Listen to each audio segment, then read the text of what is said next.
How to change start page on Safari iPhone.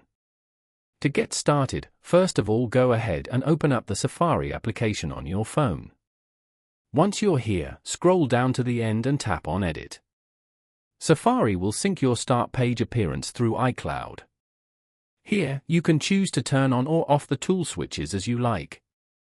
You can also move and rearrange the tools according to your preference. Go to the Show on Suggestions section and turn on the Frequently Visited switch. After that, choose a background image from here. If you want to add a photo from your gallery, then tap on the plus icon. Select the photo that you like. And then, tap on the cross icon at the top right. Following these steps, you can easily change start page on Safari iPhone. Thank you for watching.